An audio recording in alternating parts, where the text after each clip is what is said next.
네, 우리 사랑하는 성도님들, 오늘 본문은 솔로몬이 성전을 다 건축하고 하나님 앞에 봉헌 기도를 올린 그 내용 가운데 이제 후반부에 해당하는 말씀입니다. 우리 지난 토요일 날 전반부를 묵상했고 주일에는 그 중간, 그리고 오늘은 이제 마지막 부분입니다. 솔로몬은 성전을 봉헌하면서 하나님께 여러 상황 속에서 기도를 올릴 때에 그 기도를 하나님께서 다 들으시고 하나님께서 세밀하게 응답해 달라고 간구했습니다.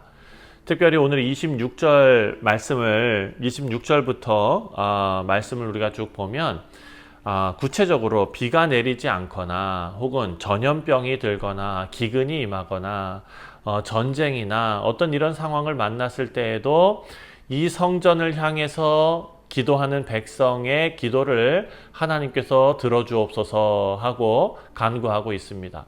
그리고 마지막 40절부터 42절까지의 내용은 하나님께서 그 기도를 들으시고 이 성전을 특별하게 거룩하게 구별해 달라라고 기도합니다. 자, 이 기도는요, 그 당시 이스라엘 백성들을 위한 것뿐만 아니라 오늘을 살아가는, 오늘 이 말씀을 묵상하는 우리에게도 귀한 교훈을 주고 있습니다. 인생의 다양한 위기가 우리 속에 펼쳐질지 모릅니다. 우리가 어디로 나아가야 하는지, 어떤 마음으로 하나님을 찾아야 하는지, 그럴 때에 하나님께서 우리를 어떻게 응답해 주시는지 이 모든 것을 보여주시는 말씀이 바로 오늘 본문입니다. 자, 먼저 26절부터 31절까지의 내용을 보면 어려움을 당했을 때 하나님 앞에 올려드리는 기도의 내용입니다. 26절에 만일 그들이 주께 범죄함으로 말미암아 하늘이 닫히고 비가 내리지 않는 주의 벌을 받을 때에 이곳을 향하여 빌며 주의 이름을 인정하고 그들의 죄에서 떠나거든. 자, 범죄하여서 그들에게 비가 내리지 아니할 때, 솔로몬은 백성들이 범죄할 때, 죄로 인해서 범죄할 때 하나님께서 하늘 문을 닫으시고 비를 내리지 않으실 것이다 라는 것을 인정합니다. 그러니까 이 말씀에, 이 기도에 깔려있는 그 어떤 솔로몬의 신앙은 우리의 인생의 생사화복이 하나님께 달려있다라는 것을 인정하는 걸로 시작하는 것입니다. 하지만 이들이 회개하고 성전을 향해서 기도하면 하나님께서 그 기도를 들으시고 죄를 사하시고 그 비를 내려주실 것을 간구하고 있습니다. 27절입니다. 주께서 하늘에서 들으사 주의 종들과 주의 백성 이스라엘의 죄를 사하시고 마땅히 행할 선한 길을 가르쳐 주시오며 주의 백성에게 기업으로 주신 주의 땅에 비를 내리시옵소서. 자, 이것뿐만 아닙니다. 28절부터 30절까지의 내용을 보면 기근이 일고 전염병이 일고 황충과 메뚜기, 원수의 공격 등 다양한 재앙들이 닥칠 때에도 백성들이 성전을 향해서 손을 들고 간절히 기도하면 하나님 들어주옵소서라는 기도를 합니다. 자, 중요한 것은 이 재앙을 해결해 달라라는 것이 아니라 30절에 있습니다. 30절에 주는 계신 곳 하늘에서 들으시며 사유하시되 각 사람의 마음을 아시오니 그 모든 행위대로 갚으시옵소서. 주만 홀로 사람의 마음을 아심이니이다. 자, 회개하는 자의 중심을 하나님께서 살펴주옵소서라고 기도하고 있는 것입니다. 자, 기도의 수준이 다르죠. 사랑하는 성도님들, 우리 삶에서도 기근과 같은 위기, 전염병 이런 고난이 찾아옵니다. 이런 위기 아니더라도 요즘은 또 다른 위기들이 많이 있겠죠. 하지만 하나님께서는 우리의 상황보다 우리의 마음을 보신다라는 것을 솔로몬이 우리에게 알려주고 있습니다. 형식적인 기도가 아닙니다.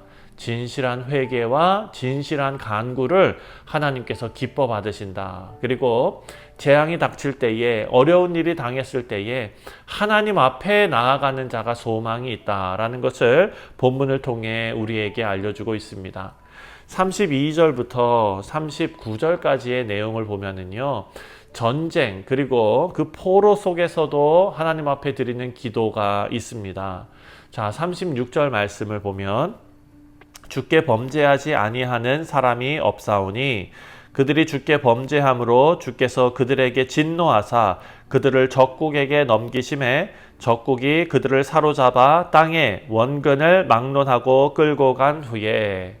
자, 솔로몬은 이스라엘이 죄를 범하고 전쟁에서 패하고 심지어 포로로 끌려갈 것을 미리 내다보고 있습니다. 하나님께서 솔로몬에게 그런 지혜를 주신 것이죠. 하지만 포로지에서 스스로 돌이켜 성전을 향해서 기도할 때에 하나님께서 그들의 기도를 들으시고 다시 돌아오게 해 주옵소서 하고 간구합니다. 지금 이 솔로몬의 시대 이후에 이스라엘 백성들은 북이스라엘과 남유다로 나눠지고 아수르로 끌려가고 바벨론으로 끌려가게 될 것입니다. 그 이후에 있던 그 모든 일들을 위해서 솔로몬은 지금 기도하고 있는 것입니다. 또 이방인에 대한 기도도 포함이 되는데요. 하나님께서 만민의 하나님이시기 때문에 성전을 향해서 기도하는 이방인들의 기도조차도 들어주시기를 간구하고 있습니다. 32절입니다.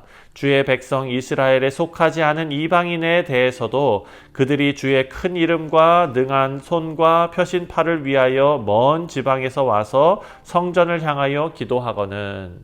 자, 이스라엘의 성전이 모든 민족을 위한 기도의 집이다라는 것을 보여줍니다. 이스라엘 백성만을 위한 것이 아니라, 자, 오늘날에도 우리는 죄로 인해서 영적인 포로가 되었던 인생 아닙니까? 하지만 진정으로 하나님의 은혜가 우리에게 임하고 또 그것이 우리가 진정으로 회개하게 하고 하나님을 찾게 할 때에 하나님께서는 언제 어디서든 우리의 기도를 다 들으시고, 또한 교회가 자기 백성만 위한 공동체가 아니라 열방을 향해서 열린 공동체가 되어야 한다라는 것도 우리에게 알려주고 있습니다. 우리가 하나님 앞에 간구하고 기도하는 것, 그리고 저 열방을 향해서 기도하며 선포하며 선교하는 것, 그것이 바로 하나님의 백성 교회가 되는 줄 믿습니다. 마지막으로 40절부터 42절까지의 말씀을 보면 하나님의 인자하심과 그리고 하나님의 언약을 붙드는 내용이 나옵니다. 41절에 여호와 하나님이여 일어나 들어가사 주의 능력의 궤와 함께 주의 평안한 처소에 계시옵소서.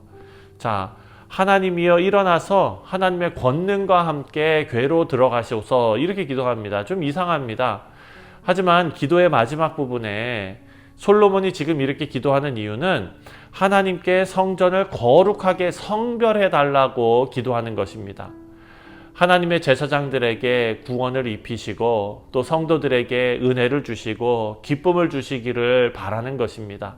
그리고 자신의 아버지 다윗에게 하신 언약을 하나님 기억하시고 기름 부은 자의 얼굴을 외면하지 말아달라라고 마지막 42절에 간구하고 있습니다. 사랑하는 성도님들, 결국 이 기도의 근거는 인간의 어떤 노력이나 의로움이나 성취가 아니라 하나님의 약속과 그리고 하나님의 헤세드, 인자하심이었습니다.